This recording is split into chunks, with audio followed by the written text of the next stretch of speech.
They clasped each other's hands, then a mirror image gesture, and that touch seemed to break the dam. Both of them burst into tears, holding each other in a tight embrace right there in the store. Fumi sniffled, wiping her own eyes. Shoppers passing by might have assumed it was a dramatic reunion of old friends. Little did they know it was something far more extraordinary. When the initial rush of emotion subsided, the twins pulled apart, laughing shakily through tears. "Look at us, crying like big babies," Taye said, wiping her face with a handkerchief. Ayo chuckled, dabbing at her eyes. "I have never cried in public like this, but it's a miracle." She reached up and touched the scar on Taye's forehead gently. "How did you get this?" Taye smiled. "I fell from a mango tree when I was 7, stubborn me. Grandma said I was lucky I didn't break my head." Ayo's jaw dropped. She brushed aside her own hair at the same spot. There was a very dark mark she had never understood. Since she had no memory of a bad fall, perhaps as babies or toddlers, they both had a small injury there and only Taye's scar remained prominent. The tiny detail cemented what they already knew. Fumi clasped her hands. "This is like those Nollywood films, but real. Twins separated at birth, finding each other by coincidence. Ah, God is wonderful." She suddenly stood. "We need to inform your families." "No, this kind of thing." Ha! The mention of family brought the twins back to practical matters. An awkward silence fell as they realized the revelation that had opened their world would do the same to their loved ones, and that there were painful secrets to confront. "I have to call my grandma," Taye said quietly. "She's the one who raised me. She always believed. I think she suspected something." "I need to speak to my parents," Ayomide murmured, her stomach fluttering at the thought of the conversation to come. Would her parents admit the truth? Why had they hidden it? Questions swarmed her mind. Exchanging phone numbers was the next step. They decided to meet later that evening at Ayo's home, where they could have privacy and bring the family into the discussion. Fumi offered to drive Taye to her own place first, so she could freshen up. Taye was staying with her friend Ronke in Lagos, but that friend was at work till evening. Taye agreed, on the condition that Ayo not disappear. "I won't," Ayo assured, squeezing her hand. "We have found each other. I'm not letting go." As they parted ways, the two kept stealing glances over their shoulders, smiling. It was as if a gravitational field held them near. A force, long dormant, now awakened. The mall's air felt charged with meaning. Shoppers continued their day, oblivious that two sisters, who entered strangers, had left as family. That evening, the Ajayi household was anything but calm. Ayomide had texted her parents in their family group chat earlier. "I have something very important to tell you tonight. Please be home." She deliberately left details out, not wanting to do this over the phone or raise alarm that might cause her parents to panic or evade. Both parents replied quickly that they would be home for her. They sensed the seriousness, perhaps fearing some problem. Little did they expect the nature of the revelation. Ayo paced the living room anxiously, glancing at the clock. 6:45 p.m. She had invited Taye and Grandma Ajoke to arrive at 7.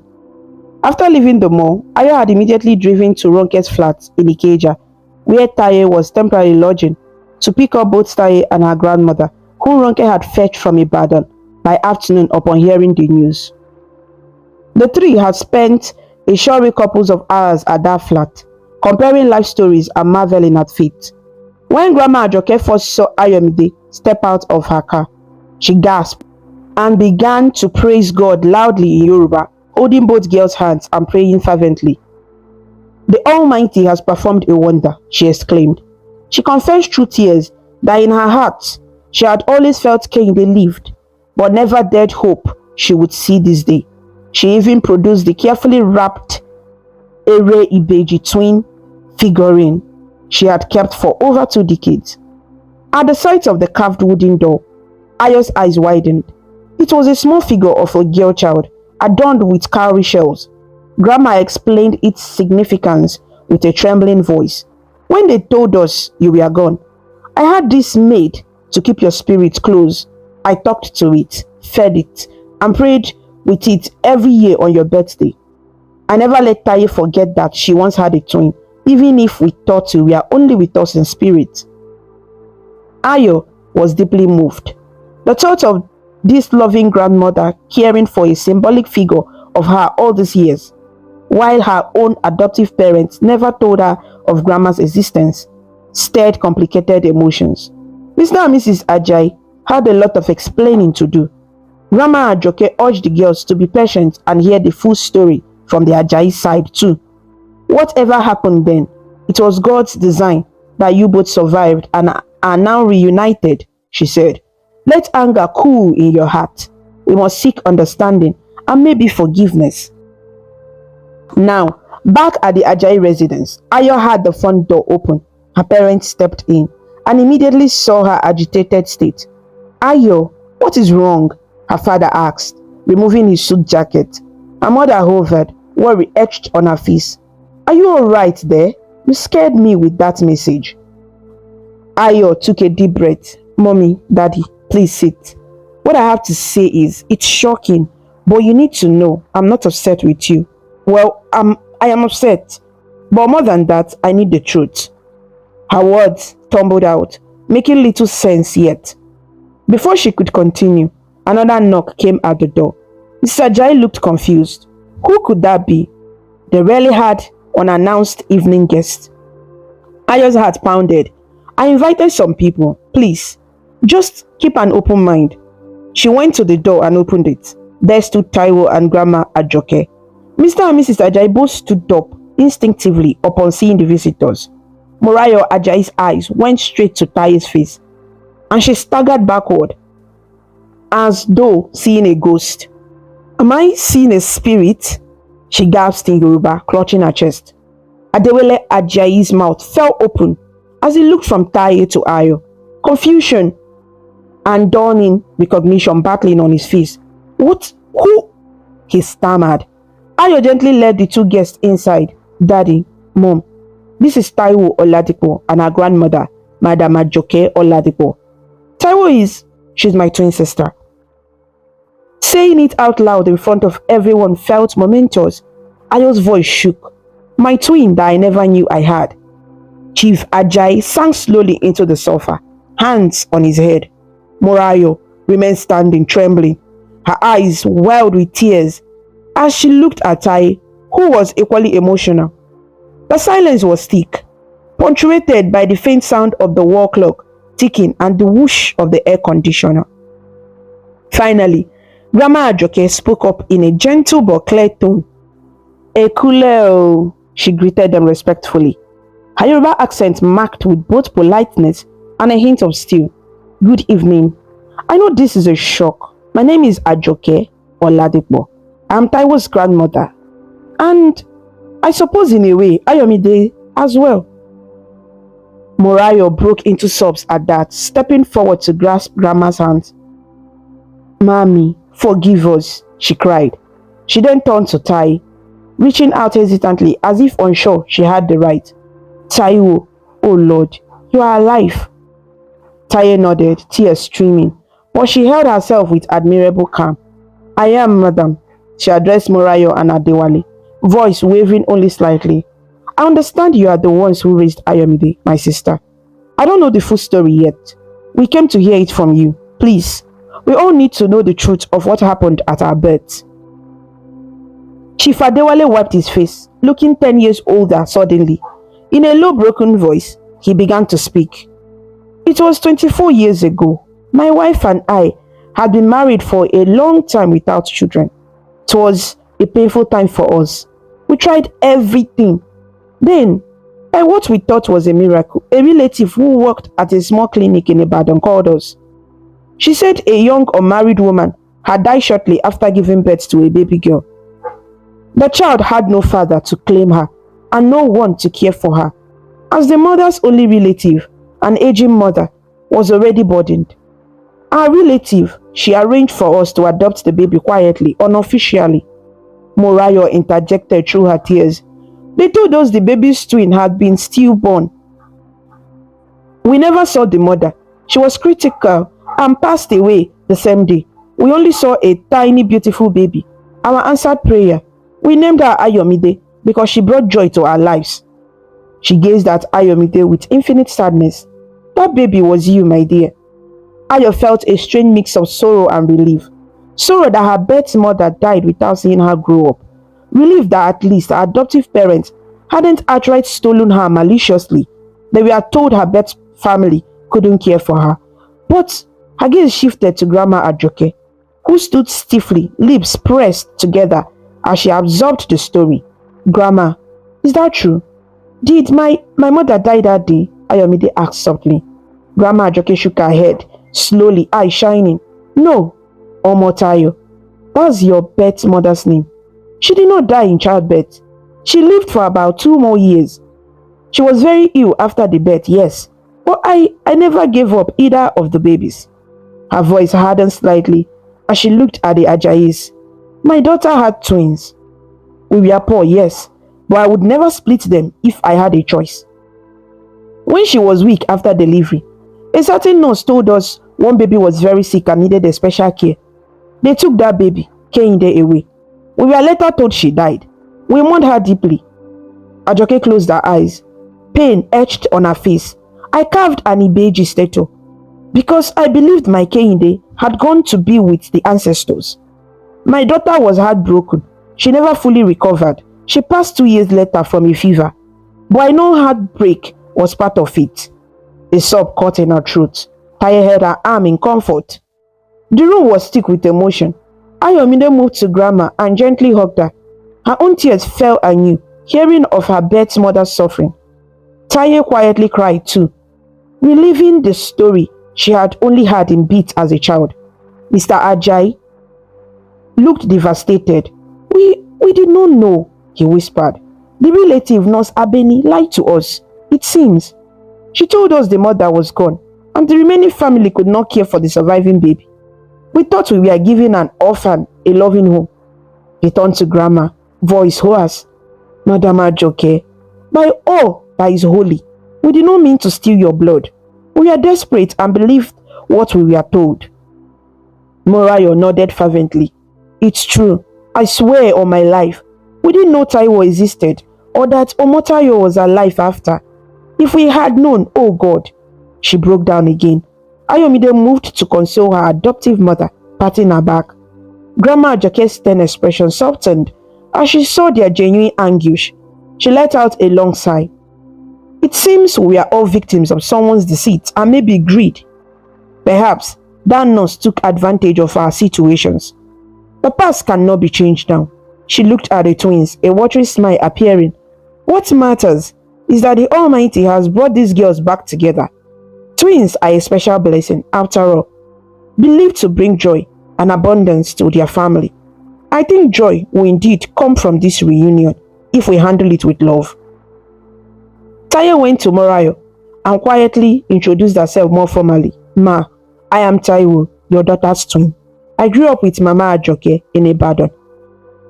I help run a tailoring business and I'm very grateful that you raised my sister with love. She bowed her head respectfully, addressing them as she would. Sir and Ma, despite the turmoil, her innate Yoruba upbringing shone in her courtesy. Morayo embraced her suddenly. Taiwo, oh my daughter, I'm so sorry you grew up without us. Can you ever forgive us? We would have taken you too if we had known, or at least stayed in your life. This was wrong. Taye hugged her back gently. There is nothing to forgive, Ma. You didn't know. We are all misled. Her eyes then found Ajayi's, who approached and also embraced her, overcome. Ayomide joined, and soon all four, the twins and the adoptive parents, were in a tight circle of hugging and crying. Grandma Ajoke looked on with a relieved smile, murmuring prayers of gratitude. It was a cathartic moment, years of separation melting away in tears and embraces. After everyone calmed, they settled in the living room for a proper conversation. The Ajayis insisted on hearing every detail of Taye's life, and Taye likewise wanted to know about Ayo's upbringing.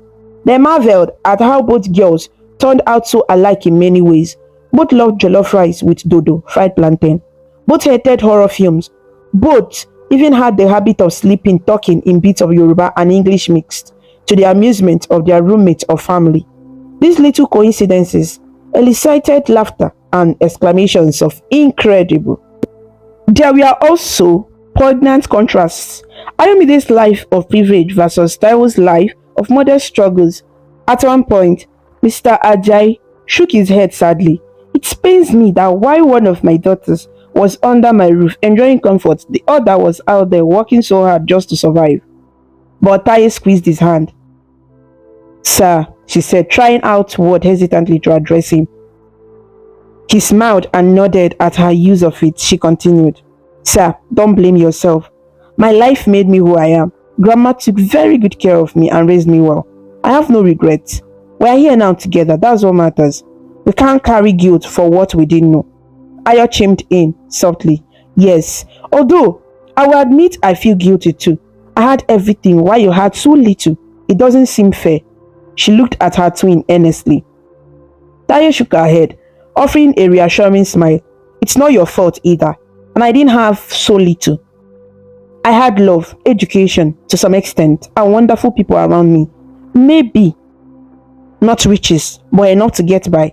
She grinned, adding lightly, plus now that we have found each other, you can spoil me small, right? I won't mind some big Lagos enjoyment. They all laughed, the mood lightening appreciably. By all means, yes, Morayo said, wiping her eyes and smiling. From now on, you have two mothers and one father ready to dote on you, Taiwo. And grandmother too, Ayo added, smiling at Grandma Ajoke. Grandma, I hope you consider this your home as well. Thank you for taking care of my sister, and I hope you'll be part of our lives too. Grandma Ajoke, who had been quietly fingering her prayer beads, looked pleasantly surprised at the warm welcome. She nodded gratefully. Thank you, my children. You people are so good. This is indeed a blessed family. Blood is thick and does not turn to water. No matter what, family is family. She looked at both twins, pride shining in her eyes. Now, I have lived to see both of you together. I can die a happy woman when my time comes, but not anytime soon. By God's grace, everyone chuckled. As the night deepened, discussions turned to practical matters. Taye was supposed to start her boutique job trial soon, and she had nowhere permanent to stay yet in Lagos. The Ajais insisted she move into their home immediately. They had a spare bedroom, indeed an entire guest suite that had been rarely used. Taye accepted shyly, on condition that Grandma could also stay for a while. Of course, Mama would stay as long as she likes, Morayo declared, already mentally preparing how to rearrange the house to accommodate their new family members. Watching her parents and Grandma chat away about logistics, Ayomide felt her heart brim with contentment. She slid next to Taye on the sofa, leaning shoulder to shoulder. Taye tilted her head to rest against Ayo's for a moment. No words were needed. Their bond was already speaking volumes. Ayo realized that hollow feeling she had had all her life was gone. It was filled by the presence of her twin. At one point, Grandma Ajoke asked if they had done any formal confirmation of their twinship, like a DNA test. Chief Ajayi laughed. Mama, look at them. Do we need a DNA test? They are copy and paste. But for formality sake, yes, we can do one. Morayo added, I already know in my soul they are twin sisters. God's work needs no proof, but yes, medically, we will confirm. She reached over to touch both girls' cheeks. I'm just thinking of how to explain this to our extended family and friends. Double the daughters overnight. Tell them it's the will of God and a long story, Ayomide joked. It will be like a sensation. Yoruba movies will want to copy our story. For me, who had been invited as well, and sat sipping a drink, piped up, honestly, they should pay you too for rights to this story. It's more interesting than any script. Everyone laughed. Grandma Ajoke grew thoughtful and addressed the twins. Daughters, in our Yoruba tradition, when twin siblings reunite or when they reach a milestone, it's customary to celebrate and give thanks. We must have a little thanksgiving, whether in church or even at home, to mark this reunion. Twins are sacred and deserve honor. Her voice was gentle but firm. Yes, so Morayo agreed. We'll plan a proper celebration, maybe a Thanksgiving service at church this Sunday, and after that, a family lunch. What do you think? Taye smiled broadly. She was deeply touched. She had never imagined a life where she would be enfolded into such a loving family beyond her grandma. I would love that, she said, though perhaps we should also do something small traditionally. In Ibadan, people might drum and sing for twins. She looked at her grandma, who nodded. Ayo clasped her hands softly. Why not both? Saturday we can do a small Yoruba traditional blessing ceremony, and Sunday church Thanksgiving, best of both worlds. Chief Ajayi chuckled. These children want us to throw two parties, Abi? No problem at all. We have a lot to be thankful for. Though it was settled, the next few days were a flurry of happy activity. News of the twins' reunion spread among close relatives and friends in a controlled way. Reactions ranged from astonishment to, I always had a feeling Ayomide looked like someone else. Neighbors wondered at the sudden appearance of a look-alike daughter at the Ajayi residence, and the friendly ones were given a brief tale of lost family found again. Early Saturday morning, the Ajayi household bustled with preparations in the courtyard. Under a hired canopy, a small gathering took place. Grandma Ajoke had insisted on consulting a local babalawo she knew true relatives in Lagos to perform brief traditional blessing for the twins. The twins sat side by side on a wooden bench, dressed in matching Iro and Boba outfits, sewn from the same Yoruba fabric, courtesy of Taye's sewing skills and Ayo's funding. They were a vision in royal blue Ankara with embroidered patterns. Curious neighbors and friends peeked in from the side as the elderly babalawo, clad in a white flowing agbada and beaded cap, conducted prayers in Yoruba. He offered kola nuts and gin to the ancestors, calling on the spirit of Ibeji, the sacred twins, to bless the sisters' union. The man gently touched the twins' foreheads with a feather dipped in chalk and drew the sign of a twin on the ground. He chanted ancient incantations that even Grandma mounted along to. Though Ayomide had been raised Christian and found the ritual foreign, she felt a warm reassurance from honoring this part of her heritage. Taiwo, having seen such ceremonies in her childhood, was more familiar and closed her eyes in reverence. When the babalawo proclaimed in a loud voice, "The blood of the twins has rejoined," a cheer went up from the family present. Neighbors clapped. The man then advised the family to feed the less fortunate as a form of thanksgiving, a common tradition for twin blessings.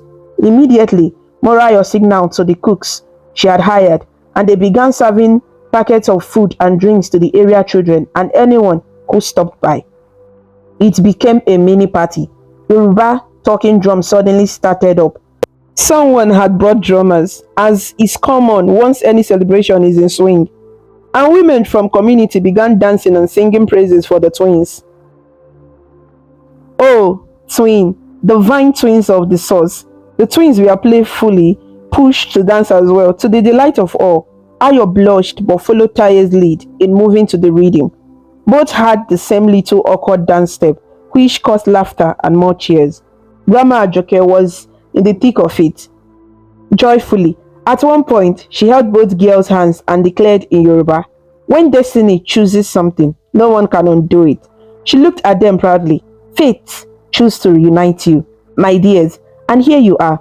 Indeed, fate had woven an incredible path from Ibadan's dusty streets to Lagos' bustling malls, through dreams and coincidences, finally binding the twins together again.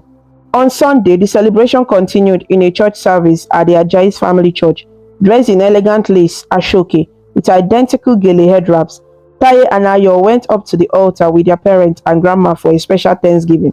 The pastor, informed in advance, shared a short version of their miraculous story to gasps and hallelujahs from the congregation, and led a prayer of thanksgiving over the family. The church band joyfully played the Yoruba reading, "Roughly, the year is ending," a common Thanksgiving song. Even though it wasn't year end, the mood fit. The twins danced with their parents in front of the whole church as members came to spray them with naira notes in celebration, a typically Nigerian way to show love at joyous occasion. The sisters couldn't stop smiling. Ayomide at one point whispered to Taiwo, "Is this really happening?" Taiwo squeezed her hand in reply. It was like a dream, but it was undeniably real. After church, the Ajayis hosted a lunch at home. Jollof rice, pounded yam with egusi soup, fried plantains, and moi moi were served abundantly. Friends and family mingled. Some of the Ajayi relatives from out of town had come to meet the new daughter. They embraced Tai wholeheartedly, marveling at the twist of fate.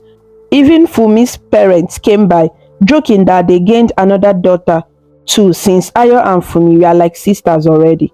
Ronke, the friend who helped Taye originally come to Lagos, was also invited. She was overjoyed that her friend's life had changed so wonderfully and promised to keep being her Lagos big sis, to show her the ropes of city life. In a quieter moment during the party, the twins snuck away to Ayo's bedroom. They sat on the bed, kicking off their heels. "Oof, I'm tired," in a good way, Taye laughed, rubbing her stocking feet. "All these people fussing over us. I'm not used to it." Ayo nodded, loosening her gele. "Me neither, ironically. I mean, I get attention as the only child, but this is something else. It feels good though. I feel whole." She looked at Taye, eyes shining. "Having you here by my side, I still pinch myself." Taye reached over and indeed pinched Ayo's arm lightly. "Oh," Ayo protested, and they both giggled. "See? You are awake, it's real." They grew reflective, sitting shoulder to shoulder against the headboard. The late afternoon sun slanted through the curtains, casting a gentle glow. "What are you thinking about?" Ayo asked softly, noticing Taye's faraway smile. "I was thinking about Mama, our mother, Omotayo," Taye said. "I barely remember her, but I have this fuzzy memory of her singing to me. I wonder what she would say now, seeing us grown and together." Her voice quivered slightly. Ayo put an arm around her twin. "I'm sure she is watching and smiling. If there is any justice in this world, her spirit will be at peace seeing us reunited and loved." They sat in silence a moment, contemplating the intangible connections between past and present. Ayo then hopped up and fetched something from her dresser. It was the framed baby photo of her naming ceremony. She handed it to Taye. "This is me and Mom at my naming." Taye studied the photo, tears gathering. The mother in the photo was young, with kind eyes and a tired smile, holding baby Ayo. "She's beautiful," Taye whispered. "You look like her a bit." "Really? I always thought I favored that side." "Maybe. The eyes. Yes." Taye dug into her handbag and produced a much worn small photo as well. "I have one photo of her too. This was later, when I was about 1. She was thinner by then, but still smiling." The twins compared the images of their mother, cherishing the only glimpse they had of her. "We must find a way to honor her," Ayo said quietly. "Maybe visit her grave in Ibadan soon, both of us." "Yes, let's. And we will bring her favorite things." Grandma said she loved puff puff and music. They squeezed each other's hands, making silent promises to the memory of their mother. Then, to lighten the mood, Ayo pointed at 2 babies in the photos. "You know, if we put those side by side, it's like you and me as babies. We looked exactly alike, I bet." Taye grinned. Double trouble from day one. She glanced at Ayo's bookshelf, where a few childhood dolls still sat.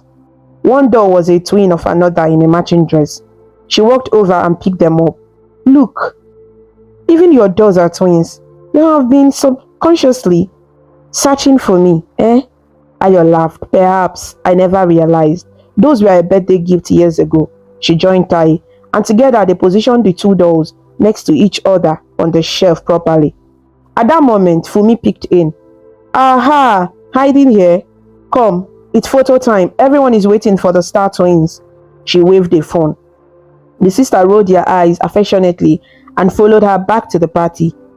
There, they posed for countless pictures, with the whole family, with grandma, with friends making peace signs and bunny ears.